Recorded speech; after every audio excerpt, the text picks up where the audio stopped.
Ça, nous exigeons et ça va se passer comme ça. Et vous avez fait pareil au niveau de l'armée. Vous avez dénoncé des généraux. Ah oui, on dénonce des généraux. Qu'est-ce qui s'est passé à ce niveau? Parce que, tout simplement, les avions cloués, c'est Ibeka qui nous a donné l'information. Ibeka est notre témoin numéro 1. Okay. Dans le journal Jeune Afrique 3051. Non, ce n'est pas ça, pas du tout. Mais c'est Ibeka qui nous a informé que les avions, les hélicoptères qui ont été achetés, ces hélicoptères sont coulés au sol par défaut de maintenance appropriée. Ça a été fait le 16 juillet dernier.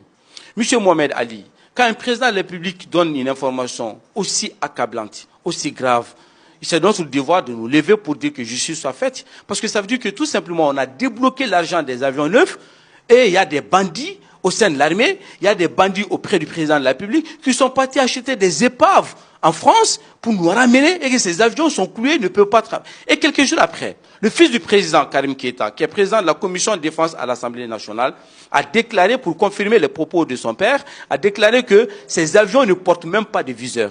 Nous savons aujourd'hui pourquoi il y a des djihadistes, il y a des terroristes qui viennent sur les motos pour tuer tout un camp militaire et partir sans trace, sans défense ni rien. Parce qu'on n'a même pas un système. C'est-à-dire qu'il n'y a pas d'armée aérienne au Mali. On n'a pas de défense aérienne. Ça veut dire tout simplement que l'armée malienne est corrompue au sommet, que l'armée malienne est prise en otage par quelques bandits.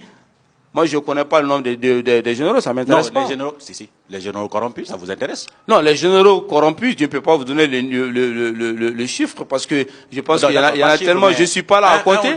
Vous savez, moi, je ne suis pas là à faire un calcul arithmétique. Mais moi, je vous dis tout simplement. Pourquoi vous me renvoyez ces non, je vous explique. On s'en sortira pas. Non, on s'en sortira très bien. Parce que quand on a une investigation, on a commis, M. Mohamed Ali, la plus grosse erreur de notre lutte, c'était au début, quand on a donné le nom. Ah, maintenant, vous ne donnez plus de nom. On a donné le nom du président de la Cour suprême, Nouhou Tapili, par Mamadou Sensik Coulibaly. D'accord. Ça fait tout un scandale. Et ça fait en telle sorte qu'on voulait diffuser la liste des 200 personnes les plus corrompues au Mali. Vous savez, quand on a les plus corrompus au Mali. D'accord, c'est 18 millions de Maliens. Voilà. Et si on faisait ça, on était à 2 doigts, on avait même convoqué les journalistes à une conférence de presse pour donner la liste. Qu'est-ce qui s'est passé? Si on faisait ça, on s'est rendu compte que lorsqu'on a donné le nom de Nouhou Tapili, on a voulu arrêter M. Mamadou Sensik Coulibaly pour outrage, menace à magistrat. C'est-à-dire qu'au lieu d'aller sur le procès en corruption pour qu'on prouve qu'il est vraiment corrompu et qu'il prouve qu'il n'est pas corrompu, non, il devait aller en prison pour outrage à magistrat parce qu'il a dit qu'un magistrat est corrompu. Si aujourd'hui on s'amuse à donner des noms, à dire tel ou tel est corrompu, ils vont finalement utiliser d'autres outils juridiques pour masquer le regard sur la réalité. Laissez-nous terminer notre investigation. Ce que nous avons procédé aujourd'hui, c'est de consulter le dossier, d'aller donner au procureur qui mène son investigation et on arrête la personne et on sait que la personne, du moment où le procureur a fini, on ne donne plus de nom, mais nous allons agir en action parce que vous savez. Comme ça, vous allez vous débarrasser de moi. Non, je me débarrasse de vous. Vous êtes un très bon ami. Mais je vais vous dire tout simplement que moi, je suis contre cette idée en Afrique ici que derrière la rigueur des mots, c'est la mollesse des actions. Je veux que et pourtant, c'est le cas. Je veux qu'il y ait des actions concrètes. Ce qui nous a permis, le fait de ne pas donner de nom, nous a permis aujourd'hui plus d'une cinquantaine d'arrestations. Tous des cas de milliards de tournées. Donc c'est à cause de vous, c'est grâce à vous qu'on arrête les gens aujourd'hui. Toutes les dénonciations, à 99%, ça vient de la plateforme. À part une seule arrestation. Seulement qu'il y en a qui ne croient pas en votre lutte, qui ne croient même pas en vous. Oui. Oui, je vous le dis. Il y en a qui ne croient pas en vous, qui remettent en doute d'ailleurs votre conviction, votre bonne volonté de mener la lutte. La lutte, c'est vrai, ils y croient à la lutte contre la corruption. Tout homme vertueux croit en cette lutte-là, mais pas vous. On pense que vous en profitez. Je profite au maximum. Oui, vous en profitez. Je n'ai jamais caché, je profite au maximum. Ça me permet de faire le combat de ma vie. Ça me permet de montrer aux Maliens qu'on n'a pas besoin d'être à Koulouba pour faire le combat. Ça me permet de dire de montrer. Je vais arriver, ne vous inquiétez pas, je vais tout vous dévoiler. Ça me permet aujourd'hui de montrer que, vous savez, un vrai homme politique, c'est pas celui qui attend la période électorale pour venir s'afficher sur les panneaux, pour venir donner 2000 francs, pour venir donner 10 000 francs aux pauvres citoyens pour demander de voter avec des mauvais projets de société, des projets politiques qui ne sont pas fiables, de promettre et de mentir. Aujourd'hui, je veux une nouvelle doctrine politique au Mali, c'est de montrer que vous voulez devenir président de la République, montrer au peuple que vous incarnez des vertus que vous êtes capable de faire. Je veux devenir président de la République du Mali. C'est que ces gens ne vous disent pas.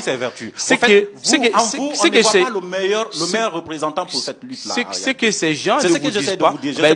Mais dites-moi, si je ne suis pas le meilleur représentant, en quoi, qu'est-ce qu'on me reproche? On vous reproche par exemple de ne pas être un véritable professeur. Ah, ils vous ont apporté des preuves? Non, mais moi je vous pose des questions. Je suis là pour vous poser des questions. Mais je pose ça depuis plus. Je vous pose des questions par exemple. On vous dit que vous n'avez pas été, que vous n'êtes pas un véritable professeur. Oui. On a vérifié. Je l'ai lu, hein. Je n'ai pas eu l'occasion d'interroger qui que cela soit. Mais j'ai lu que vous n'êtes pas un vrai professeur. On est allé dans votre université. Aucune trace. Quelle université? C'est à Metz. Oui. À Metz, oui, bien sûr. Oui. C'est là où vous avez étudié. Et que effectivement, il n'y a aucune trace, en tout cas, de professeur, de professeur vous. Il faut qu'il regarde le décret 2013 signé par François Hollande, où je suis professeur des universités. Et professeur Clément Mahamadou Dembélé.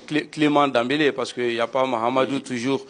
Clément Dembélé, professeur des universités, avec le professeur Pierre Allen sur la même liste. Et deuxièmement, actuellement, j'enseigne à l'université de Val-Ferdange au Luxembourg. On dit que vous avez affirmé à un journaliste que vous n'êtes pas... Est-ce que c'est vrai? Que je ne suis pas... Que c'est vrai que vous n'êtes pas un professeur? Parce que vous savez... Quel journaliste? Je ne connais pas le nom du journaliste. Je vous pose des questions. Moi non plus, je ne connais pas. Non, je vous pose des questions. Ah non, ça me surprend. Parce que vous...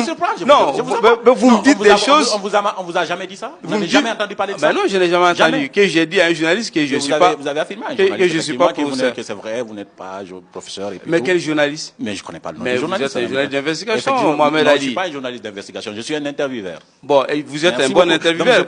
Celui que vous avez dit, il fallait lui demander... Non, personne ne me l'a dit, je l'ai lu. Vous voulez que je vous montre où j'ai lu? Ben, il faut bien lire la chose, parce que si, j'ai bien lu ça s'appelle une affirmation gratuite. Non, je n'ai jamais dit à un journaliste que je ne suis pas professeur. J'enseigne, et actuellement, je suis même rattaché à l'IPR, l'école polytechnique du Mali, qui se trouve à Katibougou. Donc vous êtes professeur, il n'y a rien à dire. On peut aller vérifiable. On peut aller vérifier. Le décret 2013, vous avez dit. Le décret 2013 en France. En France. Je ne suis pas professeur au Mali. Le numéro du décret, vous avez dit, c'est combien? Je ne l'ai pas en tête. Mais je vous enverrai tous les éléments. Si vous avez besoin, je vous enverrai tous les éléments. Peut-être pour les téléspectateurs, vous pourrez leur montrer cela. Moi, je pourrais vérifier. Mais je savais que vous allez me poser la question. Sur ces cas-là, vous m'avez invité pour parler de la corruption et non pas pour ma personne. Non, c'est parce sur que ma personne. Ça affecte. Sur ma personne, je vous aurais... C'est votre personne. Non, vous savez, je vais vous dire une chose. Oui. Tout récemment, on m'a accusé d'avoir formé des gens à l'aéroport du Mali qui a de la corruption. Okay. Tout simplement parce que ils disent que le montant coûte très cher, que j'ai formé les gens, 20 personnes à 9 millions. Bon. Et ils s'appellent ça de la corruption. Et même ils vont dire que le Clément a fait le boulot avec son équipe. Ce n'était pas moi, j'étais consultant d'un cabinet qui a eu le marché. Et puisqu'il y avait juste Clément dedans, comme formateur, on a accusé... On a cru que c'était vous. On vous en veut? Certainement, je ne sais pas si on m'en veut. Moi, je ne suis pas dans la tête des gens. Concrètement, vous ne savez pas, on ne vous a jamais fait de menaces, on ne vous a jamais fait de... On m'a menacé, j'ai eu beaucoup de lettres de menaces. Parce que quand on est... Mais c'est pour vous dire sincèrement que ça ne m'affecte pas. Et ça ruisselle sur la carapace de mon indifférence. D'ailleurs, vous avez dit que vous... Ça m'amuse beaucoup. Vous n'aimez pas vous présenter comme un homme de la société civile, vous préférez un citoyen engagé tout court. Je suis un simple citoyen, comme tout le monde. Engagé. Parce que la société civile est infestée, c'est ça? Non, parce que la société civile, je ne sais pas ce que c'est la société civile. Je ne sais pas ce que ça veut dire une société civile. Parce que une plateforme qui n'appartient pas aux politiques ni aux militaires, c'est la société civile. Est-ce qu'il y a une société militaire qui agit différemment? Est-ce qu'il y a une société d'intellectuels qui agit différemment? Pour moi, il n'y a que des citoyens, que tu sois militaire, que tu sois homme politique, que tu sois associatif. Si vous aimez votre pays, vous agissez en fonction de cela. Vous n'avez pas besoin de dire que je suis la société civile, diviser la société dans ce sens. Mais vous savez quand même que la société civile existe au Mali, en Afrique, en Guinée et partout d'ailleurs. Oui, ça existe en Afrique, en Guinée. Il y a des très bonnes associations et à l'intérieur, il y a des très bons individus. Tout comme il y a des associations qui sont même créées par des partis politiques, par des hommes politiques. Et c'est d'ailleurs ce qui vous a découragé. Vous pensez qu'il y a des associations, qui veulent appartenir à la société civile, qui se disent appartenir à la société civile? Non, ça me décourage pas. Non, ça me roule pour des politiques, c'est ça, non? Oui, mais moi, ça me décourage pas. Hein. Au contraire, ça me donne encore plus de motivation pour comprendre que il y a aussi cet espace à nettoyer, à assainir. Non, ça me décourage pas. Ça me fait comprendre la mentalité, ça me fait comprendre l'exigence de cette évolution des consciences que je prends toujours en disant que il y a du travail à faire. Et chaque fois que je vois un mal quelque part, ça me décourage pas, ça me fait que alerter sur un problème qu'il faut résoudre. Et moi seul, je ne peux rien faire. Je suis qu'un individu, je pense que c'est le travail de tout le monde, que ce que le Malien fait aujourd'hui a un impact sur les Guinéens, que ce que le Guinéen fait a un impact sur l'Ivoirien. La Guinée, justement, on va en parler. Oui? Nous, notre président, à la suite de son Premier ministre, ont annoncé plus de 6 milliards de francs guinéens. Hein? L'équivalent de ce que vous avez annoncé ici. Bon, je ne sais pas si c'est le même montant en francs CFA, mais en tout cas, en francs guinéens, il y a plus de 6 milliards qui disparaissent par l'effet de la corruption par an. Quand vous entendez ça, je l'ai lu. Au Mali, vous l'avez lu. Malien, vous en pensez quoi? Malien luttant contre la corruption. Que Lassana Condé s'assume. Pourquoi il veut déclarer ça aux Guinéens qu'il y a autant de milliards détournés en Guinée? Je pense qu'il devait plutôt arrêter les responsables. Et le président de la République? Le président de la République. Il s'appelle Alpha Condé. Et Alpha Condé plutôt, je dis Lassana, père à son nom. Lansana Condé. Alpha Condé. Oui, Lansana Condé, oui, voilà, que Alpha Condé, le professeur Alpha Condé s'assume, assume sa responsabilité et qu'il arrête ces voleurs, qu'il les mette en prison, qu'ils saisissent leurs biens, qu'ils les remettent aux Guinéens ce qui appartient aux Guinéens, au lieu de sortir pour dire aux Guinéens, il y a tant de milliards volés. Ça change quoi? Ça fait quoi? Il faut arrêter ces effets d'annonce. Les Guinéens n'attendent pas aujourd'hui de savoir combien de milliards sont volés. On le sait très bien qu'il y a du vol en Guinée, qu'il y a des mafieux, qu'il y a des corrompus, qu'il y a des petits bandits à la tête au plus haut niveau du système. Ça aussi, vous le savez. Oui, ça c'est pas tout. S'il n'y avait pas, il n'y aurait pas 6 000 milliards, il n'y aurait pas autant d'argent volé en Guinée. Donc ça veut dire que tout simplement, Alpha Condé, au lieu de parler, doit agir, qu'il arrête ces gens-là, il les met en prison, il dit aux Guinéens, j'ai arrêté telle ou telle personne, ils sont en prison, maintenant j'ai saisi leurs biens, et on va les vendre, on va les mettre l'argent dans la caisse de l'État, c'est tout. Il n'a pas besoin de dire, il y a tant, je pense qu'il n'est pas comptable. Non. Je pense qu'il n'est pas là à dire que combien on vole au Guinée. Il est là tout simplement pour défendre l'intérêt des Guinéens. Et il ne faut pas qu'il se substitue à un journaliste. PCC, ça, c'est le travail d'un journaliste. Plutôt une autre PCC en Guinée, par exemple. Nous sommes en train de travailler là-dessus. C'est vrai? Créer la plateforme. Oui, on est en train de faire ce travail. Association, vous en connaissez? Nous sommes en train de contacter des associations. Lesquelles, par exemple? Vous pensez que quelle association est crédible? Je ne pourrais pas vous dire pour l'instant. Je ne pourrais pas vous dire pour l'instant. Pourquoi? Sincèrement, non. Non, nous sommes en train de... Non, moi, je ne vais pas. Je vais pas créer des ennuis pour l'instant. On attend. En disant le nom des associations, vous créez des ennuis à ces associations? C'est possible, hein. C'est possible. Peut-être. C'est possible. Vous savez, dans les États africains, rien n'est sûr. Et il n'y a pas de crédibilité sécuritaire. Donc, tout simplement. Ce sont des associations qui existent déjà? Il y en a qui existent déjà. Tous ceux qu'on contacte, ils existent déjà. On va les structurer. Ils viendront faire, ils vont envoyer des délégués qui seront formés. Elles sont connues? Elles sont connues. Elles sont très connues, très populaires. C'est pas compliqué. Ils sont médiatisés, elles sont médiatisées. Et c'est pas compliqué entre le Mali et la Guinée. C'est à peu près le même territoire. Balai citoyen? Il y a Balai citoyen, il y a d'autres. Il y a d'autres qui sont là-bas. Et il y a d'autres comme Génération, etc., etc. Mais on viendra, on va les... Le CNOX? Le Conseil national des organisations de la société civile? On va les rencontrer et on va se mettre ensemble pour les former, pour faire des échanges. Aujourd'hui, le plus sérieux...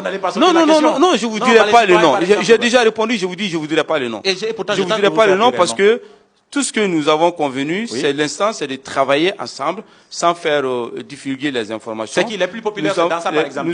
Vous connaissez Dansa? Je connais très bien Dansa. Nous échangeons énormément. Nous communiquons beaucoup. Vous connaissez ça aussi? Il y a le Burkina. Je vous dirai pas plus que ça. Il y a le Burkina, il y a le Sénégal, est-ce que vous il y a connaissez la Côte d'Ivoire, il y a la Guinée. Alassane Sano, c'est un frère à moi, à la limite. Donc vous connaissez, vous travaillez ensemble. C'est pour vous dire que... Vous connaissez Sékou Koundono? Pour vous dire que nous allons travailler en synergie pour la solution. Vous savez que je ne vous écoute pas. Au lieu de vous donner les noms des gens, ce n'est pas... j'ai envie de connaître ce n'est pas important. Si, ce n'est pas important de vous divulguer les noms. Le plus important, c'est quand on sera prêt, qu'on va lancer une vague d'action en Guinée, en Côte d'Ivoire, au Sénégal, au Mali, pour que finalement l'espace de ces zones-là soit assainie et qu'il y ait une nouvelle génération avec une nouvelle pensée politique, une nouvelle doctrine de la société civile pour que finalement on rende à ces populations ce qui leur devient et que finalement on arrête de rester sur l'infusion, sur la perfusion internationale. On nous prend pour des mendiants. La Guinée n'est pas un pays pauvre. Le Mali n'est pas un pays pauvre. Etc. Le Sénégal non plus. Nous sommes pauvrement gérés. Il faut aujourd'hui une nouvelle doctrine. Il faut aujourd'hui une prise de conscience générale. Je ne suis pas en train de dire que je suis panafricaniste. Loin de là, je suis tout simplement convaincu qu'avec une synergie de la jeunesse africaine, notamment la Guinée, le Sénégal, le Mali, le Burkina Faso, cette zone-là, on peut l'assainir, on peut se lever ensemble et c'est notre devoir. Et le pouvoir ne s'octroie pas, on se donne le pouvoir d'agir et de faire changer les choses. Ce qui m'intéresse aujourd'hui, ce n'est pas de connaître ce Goukounouba, ce qui m'intéresse aujourd'hui, si c'est pas intéressant, dites-nous tout simplement, vous le connaissez ou pas? Mais je le connais, mais nous sommes pas, mais on dort pas ensemble. C'est pour vous dire que, le plus important, très sérieusement, le plus important pour Mohamed Ali. Non, mais le plus important pour vous n'est pas forcément pour moi. Donc, ce qui est important pour moi aussi, vous me donnez la permission de vous dire. Je vais vous donner le temps de dire ce qui est important pour vous. Moi, je vais vous dire une chose. Ce n'est pas ce qui est important pour nous. Moi, je vais vous dire, est-ce que ce serait important de dire que, est-ce que vous dormez avec tel, est-ce que vous mangez avec tel, est-ce que, ma question comme ça, est-ce que vous promenez avec telle ou telle chose? Parmi les associations crédibles en Guinée que vous connaissez, est-ce que, non, moi, j'ai pas un baromètre de mesures d'associations crédibles. Vous travaillez avec des associations. Nous travaillons, nous avons pris contact. Non, je vous dis, nous sommes en contact avec des associations. Nous avons exprimé notre volonté, je vous dirai pas. Nous sommes en train de contacter ces associations-là, et nous sommes en train de dire à ces associations que c'est très important, que c'est très important, si vous m'écoutez, je ne le répéterai pas, que c'est très important qu'on travaille ensemble, parce que nous avons besoin de savoir quelles sont les actions concrètes qu'elles sont en train de faire en Guinée. Oui. Nous avons besoin d'apprendre, d'avoir l'expérience des autres, oui. Et cela ne peut se passer que lorsque nous sommes dans la collaboration. Nous n'allons pas nous immiscer dans les affaires guinéennes. Nous sommes maliens, nous allons nous occuper du Mali, mais il est indispensable qu'on échange, il est indispensable qu'on se rencontre, qu'on discute sur les questions de la sous-région et qu'on avance ensemble. Le Mali, dans cette réponse-là, quand vous me dites nous n'allons pas nous immiscer dans les affaires guinéennes, nous sommes maliens. Parce que vous n'êtes pas uniquement que malien. Vous ne voulez pas être uniquement malien. Non. Ce qui se passe en Guinée vous intéresse. Demain, ce qui se passe au Burkina vous intéresse. Demain, vous n'allez pas voir. Ce qui se passe en Côte d'Ivoire vous intéresse. Demain, vous n'allez pas voir un climat. Ça vous intéresse quand on organise, par exemple, un mouvement anti-troisième mandat en Afrique, par exemple. Si par exemple, ça vous intéresse. Vous savez que je suis un homme politique. Ah, je savais que vous avez soutenu un homme politique. Non, je n'ai pas soutenu un homme politique. Je suis un homme politique. D'accord. Je ne suis pas un politicien. Ok, je connais la différence, mais je ne vous poserai pas la question sur quoi. Parce que ça, ce sont les politiques qui sont capables de nous donner cette différence. Et ça, cette différence, ça ne nous intéresse pas, croyez-moi. Merci beaucoup. C'est la même chose, politique et politicien. C'est blanc, bonnet, bonnet blanc. C'est pas du tout la même chose. C'est pas du tout. Ce n'est pas du tout la même chose. Il faut que vous sortiez, Monsieur Mohamed Ali, et que vous rendiez service au peuple guinéen qui nous suivent maintenant, que nous ne devons pas faire l'amalgame sur les statuts. Un politique n'est pas un politicien. D'accord. Merci. Et je vous dis en tant que professeur en sciences politiques. Vous êtes politique. Je suis un politique. Je sais. J'ai une vision politique de la société. J'ai une vision politique de la société très claire. J'ai une vision idéologique de la société très claire, très bien définie. Et ceux qui vous ont dit au Mali ici que je me sers de la lutte contre la corruption, très bien, ça sera le leitmotiv de ma campagne le jour où je vais devenir président de la République. Vous allez vous engager, par exemple? Alors, je suis déjà engagé. Moi, je vais dire, on crée un département ministériel pour vous donner beaucoup plus de moyens. Non, je n'ai pas besoin d'avoir des moyens. Le moyen que j'ai aujourd'hui me permet d'avoir le résultat. Pourquoi vous voulez qu'on me donne encore des moyens? Je n'ai pas besoin. Parce que tout de suite, vous avez dit que vous n'avez pas les moyens de l'État. L'OCLEI fait le travail. Moi, je n'ai pas les moyens de l'État, mais le moyen que j'ai aujourd'hui me permet... En vous écoutant, par exemple, décide de dire, écoutez, on va ériger un département, un ministère anticorruption, et puis on va prendre directement le professeur Dembélé. Je n'en ai pas besoin. Pourquoi créer un ministère anti-corruption? Non, on supprime toutes les autres institutions et puis on vous amène. Non, il n'a pas à supprimer les autres institutions. Il n'a qu'à mettre en place des outils. Je ne rentrerai pas parce que ce que je fais déjà. Pas dans ce gouvernement-là. Non, pas dans ce gouvernement-là. Dans un autre, vous n'entrerez jamais dans un gouvernement-là. Vous n'entrerez jamais dans un gouvernement. Ça, je ne sais pas demain ce qui va se passer. Je ne sais pas. Ce sont des arguments à débat. Non, je ne sais pas. Moi, je vais vous dire une chose, très sincèrement. Que aujourd'hui, me dire d'aller travailler comme ministre anticorruption revient à la même chose de dire que Clément, le travail que tu fais aujourd'hui, tu vas le répéter dans ces ministères. Pourquoi m'emmener à la tête des ministères le travail que je fais aujourd'hui? Non, parce que les prérogatives ne sont pas les mêmes, vous savez. C'est-à-dire, quelle est la différence? Des sciences politiques que je vais dire. Non, quand vous avez une plateforme et quand vous avez les prérogatives étatiques, vous savez que c'est pas la même chose. Si aujourd'hui, par exemple, vous êtes ministre de la Justice, vous avez la capacité. Ah non, je ne serai pas, je vais refuser parce que le ministre de la Justice actuellement, il est efficace, il est très bien là où il est. Je refuserai. Je vous comprends. Vous êtes je refuserai. Un vrai professeur des sciences politiques. Hein. Vous savez comment répondre non, mais je vais refuser. Mais je vous sais. Je veux pas être. Mais vous savez que je mon ne cher vais ami. pas d'aller remplacer celui qui se trouve là. Je vous dis, si jamais dans un gouvernement, on vous amène à être ministre de la Justice. Je ne veux pas être ministre de la Justice. Jamais. Je ne suis pas compétent. Jamais. Parce que je ne suis pas compétent pour être ministre de la Justice. Je vais refuser. Dans 10 ans, 20 ans, si on m'appelle pour être ministre de la Justice au Mali, je dirais non. Cherchez quelqu'un qui est compétent pour ça. Je n'ai aucune compétence. Je n'ai aucune compétence pour être ministre de la Justice. Mais un ministère anticorruption au Mali, ça oui. C'est quand même horrible. Créer un ministère anticorruption au Mali. Mais non. C'est la fin de cette émission, je suis obligé d'arrêter. Sinon, je veux pas. Il faut pouvoir mettre en place un ministère anticorruption au Mali. Ça veut dire que nous reconnaissons que c'est la pourriture totale. Non, c'est la pourriture totale, c'est vous qui l'avez dit. Non, très sérieusement. C'est un scandale, 250 milliards de francs. Oui, c'est un scandale, mais aujourd'hui, vous savez, Mohamed Ali. C'est plus qu'un scandale. Au lieu de créer un ministère anticorruption, il faut faire appliquer la loi. Au lieu de créer un ministère anticorruption, il faut juste respecter la loi. Non, mais je donne la réponse avant que, parce que vous dites ça, on va dire, ah, mais peut-être que c'est possible. Non. Ce qu'on va faire à la place des ministères anticorruption, ça s'appelle le ministère de la Justice. Il faut simplement renforcer ce ministère de la Justice qui n'a pas beaucoup de moyens aujourd'hui, qui est l'un des ministères les moins dotés en termes de budget. Il faut aujourd'hui que le bureau du vérificateur général, que son rapport soit directement donné au procureur anticorruption pour que les poursuites soient directes au lieu de passer pour gagner un petit peu de temps, je vais vous donner la parole. Peut-être vous allez dire tout cela dedans. C'est une rubrique de l'émission. Ça s'appelle la carte blanche. Vous avez la possibilité peut-être d'évoquer un sujet qu'on n'a pas suffisamment évoqué ici, ou un sujet qu'on n'a pas du tout évoqué. Cette fois-ci, le principe, c'est que je ne vais pas vous interrompre jusqu'à la fin de votre speech, professeur. Vous vous moquez de moi? Vous me faites rigoler. Non, je ne me moque pas. D'accord. J'aime bien le jeu. La caméra derrière moi. Mais je vous écoute. Dites ce que vous voulez. Non, c'est vous qui dites ce que vous voulez. Je ne vous pose pas de questions. Je vous dis simplement je ne vous interromps pas. Vous vous adressez peut-être aux Maliens, à tous ceux qui... Non, je m'adresse plutôt à vous de continuer ce que vous faites, de ne pas avoir peur, de continuer à interrompre. Et ça donne plus de dynamisme. Et je remercie votre chaîne de télé Espace Guinée et de dire à tous les Africains, surtout les plus démunis, de ne pas avoir peur. Et de comprendre que les dirigeants africains en général ne s'assument pas et qu'aujourd'hui la nouvelle génération doit prendre son destin en main et que ce qui est le plus important aujourd'hui, c'est de dire que l'avenir n'est pas demain, l'avenir c'est maintenant. Et que je vous souhaite une très bonne continuation et que l'espace Guinée continue son engagement citoyen, patriotique, au-delà de la Guinée, pour montrer qu'il y a encore l'espoir que ça peut changer en Afrique et que personne ne doit se soumettre. La soumission est preuve d'échec.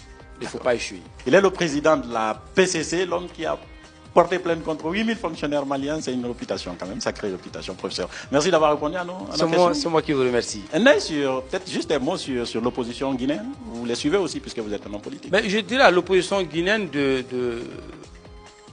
ne pas lâcher si elle est dans son droit. Et surtout, le rôle de l'opposition, ce n'est pas d'enlever le pouvoir à l'autre camp et de s'approprier du pouvoir, mais d'apporter aux Guinéens les vraies réponses aux vrais problèmes.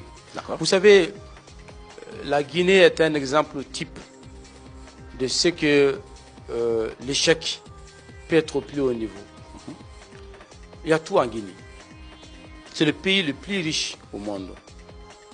Quand je vois le bauxite en Guinée, quand je vois l'or, quand je vois le pétrole, quand je vois tout ce qui se trouve dans le sous-sol guinéen, quand je vois l'homme guinéen, quand je vois la jeunesse guinéenne, la démographie guinéenne, quand je vois la nature, la végétation, l'environnement, tout est en Guinée pour réussir. Qu'est-ce qui nous manque? Ce qui manque en Guinée, ce n'est pas les compétences, c'est l'équipe. Il faut qu'aujourd'hui on forme une équipe qui dirigent ces pays. C'est-à-dire qu'il ne faut pas qu'il y ait un homme qui incarne le pouvoir, il faut qu'il y ait toute une génération qui incarne le pouvoir. Ça veut dire que si M. Sili Diallo, je pense, Cellou Diallo, qui est l'opposant principal, s'il ne veut pas commettre les mêmes échecs que Sékou Touré, que Condé, que Dadis, que Konaté, etc., il doit se poser la seule question, avec quelle équipe je dois gérer la Guinée. Et cette équipe n'est pas forcément dans son parti politique. Cette équipe n'est pas forcément dans les partis politiques. Cette équipe, peut-être que c'est quelques jeunes diplômés sans emploi, peut-être quelques Guinéens à l'extérieur, mais il doit se débarrasser de toute cette pensée de la vieille politique, de la vieille classe politicienne, pour dire que quand je viens au pouvoir, je partage les gâteaux, parce que lui, il fera pire que Lassana, que le procès Alpha Condé. Aujourd'hui, Alpha Condé doit... Est-ce que la façon dont l'opposition guinéenne s'en prend, la lutte contre le troisième mandat qu'on évoque souvent en Guinée, vous en avez certainement entendu parler, est-ce que la façon vous paraît la bonne en tant que politique, par exemple? Ben, il faut mettre la pression, il faut exprimer que on n'est pas d'accord, il faut utiliser tous les outils judiciaires, il faut s'opposer à une réforme pour le troisième mandat, il faut que le président Alpha comprenne qu'il a fait sa part, qu'il est quand même l'incarnation de celui qui a été en prison pour la liberté et la démocratie, il est l'incarnation de celui qui s'est battu toute sa vie. Pour ça, il ne peut pas être aussi l'acteur de celui qui mettra fin à cet espoir démocratique guinéen. Ce n'est pas possible. Il faut qu'il sorte par la grande porte. Et aujourd'hui, si j'ai un message à passer à Alpha, chacun a fait son temps, il a fait sa part. Et qu'il peut sortir du pouvoir par la grande porte. Il n'est pas obligé de laisser le cimetière rempli d'hommes indispensables.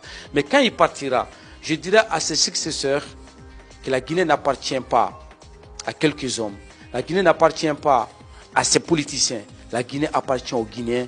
Qu'on regarde un peu les Guinéens. Depuis plus de 40 ans, on ment aux Guinéens, on trompe les Guinéens, on vole les Guinéens, qui cessent de sucer, de boire le sang des Guinéens. Un politicien qui n'a pas de métier, un politicien qui ne se lève pas le matin pour aller travailler et revenir, ne doit pas être au pouvoir. Parce qu'on se pose la question de quoi il vit, avec quoi il vit. Il faut que le peuple guinéen s'éveille, qu'ils ouvrent les yeux pour dire qu'il ne faut plus voter pour ces gens qui dépensent des milliards pour devenir président. Parce que ce sont des investissements, ils attendent, ils retournent sur l'investissement, ça veut dire qu'ils vont vous voler, ils vous ont déjà volé, ils ont des réseaux mafieux qui lui permettent d'avoir des milliards pour faire les campagnes, et après, ils vont tout simplement récupérer les sous pour les remettre à leur place.